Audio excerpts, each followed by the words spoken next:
Amanda, stop playing with your hair. The more you touch it, the more fake it looks. This video is not sponsored.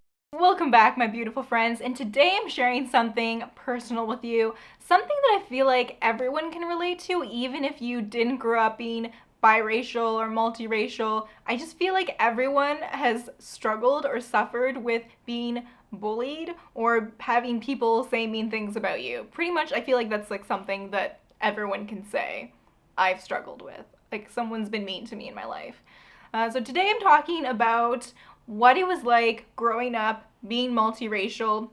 And if you haven't already, you can click over here to check out my DNA results from my 23andMe. And I've realized like I am pretty much mixed with like all of the major ethnicities of the world.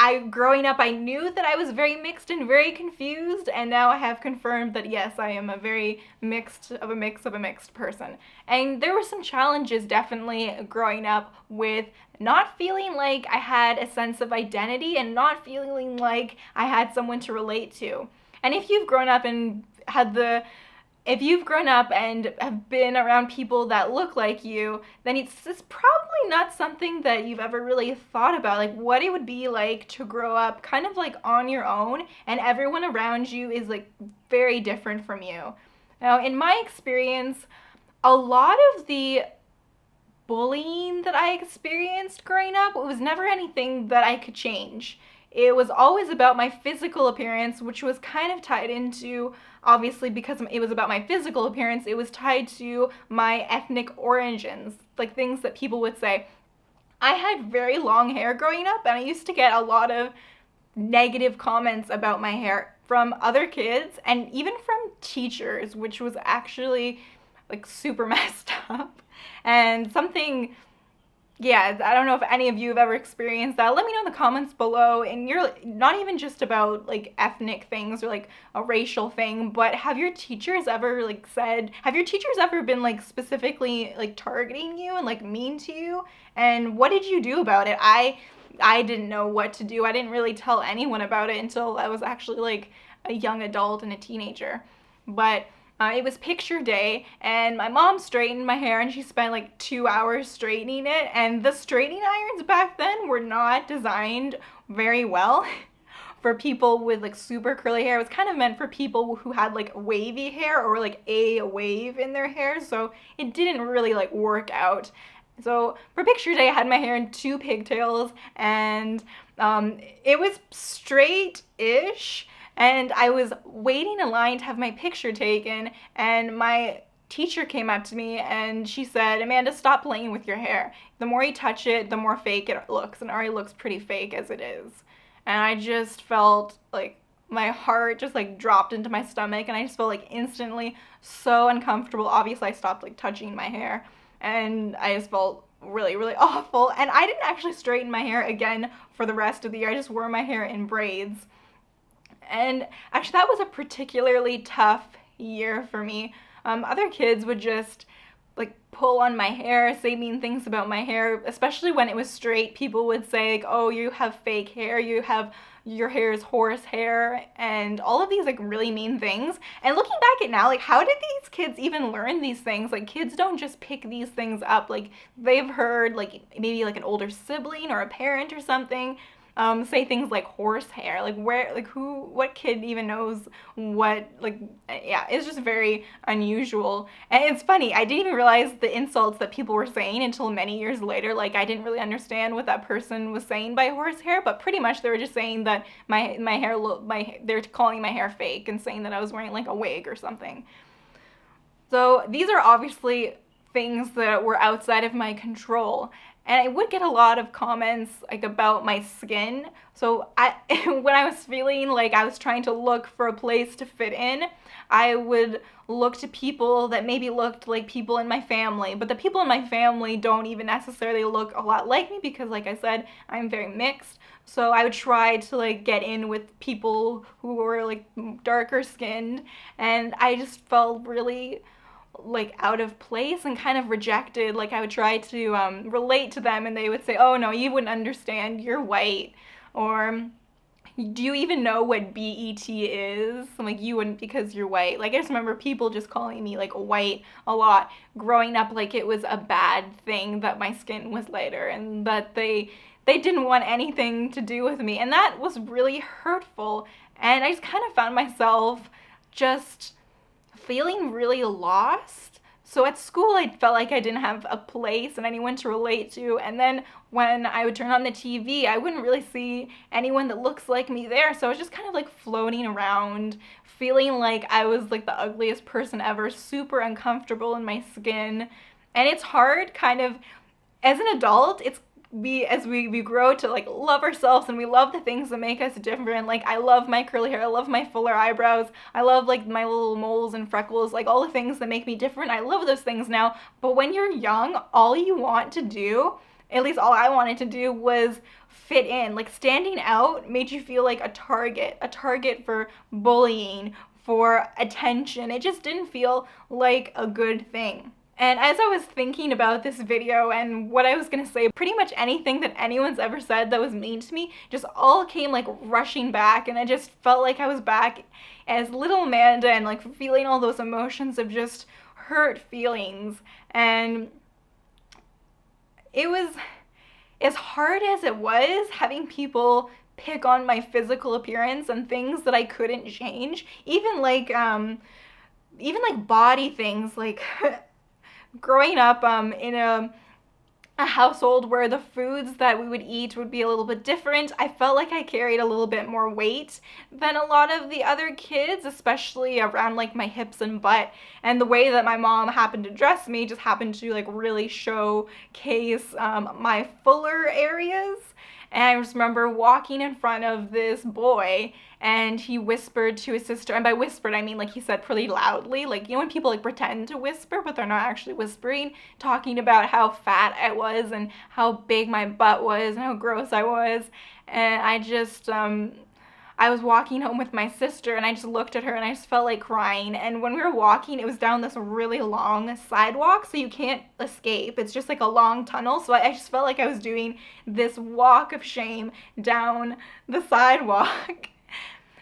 And you know what? I wouldn't change a thing. I feel like all of these experiences, all of these like seemingly negative experiences that I experienced growing up, in relation to my physical body, I feel like has made me such a compassionate person, not even just for other people who are struggling or being bullied or belittled, but compassion for the people who are doing the belittling. Because there's no one who is mean or cruel who didn't have someone else be cruel to them first. You know, like how they say, hurt people hurt people. So I just have a lot of compassion and understanding for the people who have ever been cruel to me, those kids that had ever been mean to me growing up, to like adults who had ever been mean to me. They were obviously going through something. Someone had been making them feel bad. So instead of trying to turn it into a positive thing, they just had to share their feelings and kind of pass it on to someone else.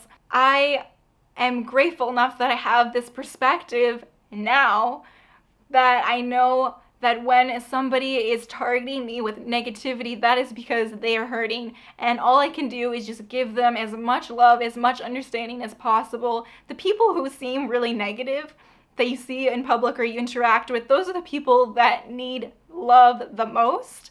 And it's funny, when I interact with these people, I just really just try to, like in my mind, I'm just like projecting as much love into them as possible. And if I could get just a little smile out of them or a little bit of lightness or a laugh or something, then it just really makes me feel so happy. And just as much as you can pass negativity along, you can pass positivity. And I feel like the power of love, the power of positivity is just so strong and so much powerful than anything that in existence.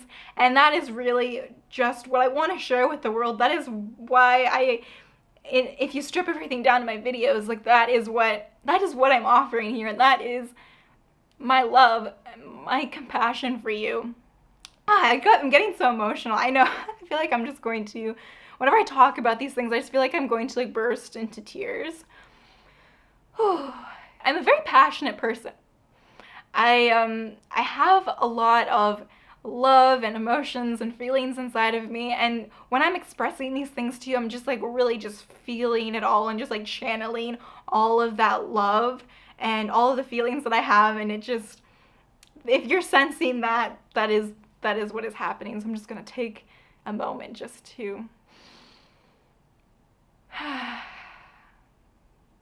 and say that I'm here for you and that I love you, and that I know that everyone has experienced a negative experience with another person in their life, whether that be because of an ethnicity based thing, whether that be because something else altogether. We have all struggled with this. And I just want to tell you that I love you and to give you the courage and the understanding to know that when someone puts their negativity on you, you don't it's not yours to hold. You just have to let it go and take that and let it help you lift you higher and lift that person higher, to really just not take that negativity and spread it to others. It's almost like a challenge, like a test. And whenever I experience something negative in my life, I always try to look at it from a different perspective, to look at it from like outside of myself. If I was just looking in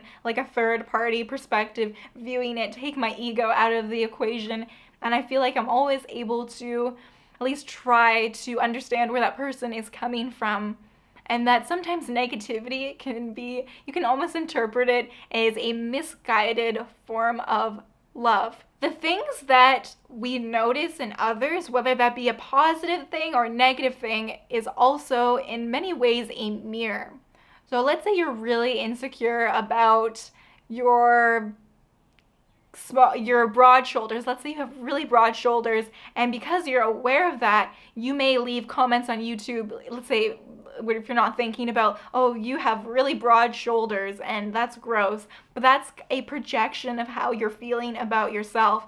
And no one's perfect. I find myself doing this whenever, pretty much like 90% of the time, if I ever have a negative thought or say something negative about someone else or something else, that is a projection of something that I'm thinking about in myself. So it's just a really good, I just try to remind myself that no one's perfect. I'm not perfect. I try to be as flexible and as gentle with myself as possible, but I also try to be very aware and conscious of the things that I say, the things that I do, and how I affect other people, because we've all been on both ends of the spectrum, on both ends of the person receiving and giving whatever the negativity or the positivity, and it all is just really just a reflection of us, and it really is all just the same thing. So I just try to remind myself that there really is truly no other. It's all the same thing. Like how there is no other, to a drop in the ocean is not separate from the ocean. It is all just a part of the ocean. So the things that I notice in my day-to-day experience aren't separate from me. It is a mirror. It is like a reflection of me. It's a reflection of my state of mind, what I'm thinking about, and that is why I'm experiencing that in my life. And let me know in the comments below if you know what I'm talking about. If any of this relates to you, let me know. And let me know in the comments below, what is your experiences growing up? How was growing up for you? Is any of the things that I talked about in this video, is that something that you experienced growing up? Even if it doesn't have anything to do with what it was like for you to grow up being different than your peers, because even if you're the same as your peers, you're probably had experienced your own form of feeling bullied or feeling left out or not feeling a part. We all have suffered. We all have struggled together. And I feel like we have a beautiful opportunity here to not tear each other down, but to help build each other up and support and love each other, because there is nothing more powerful than the power of love, in my opinion. And just sharing our stories and reminding each other that you're not alone. And whatever you're feeling, there's someone else out there that's feeling the exact same way.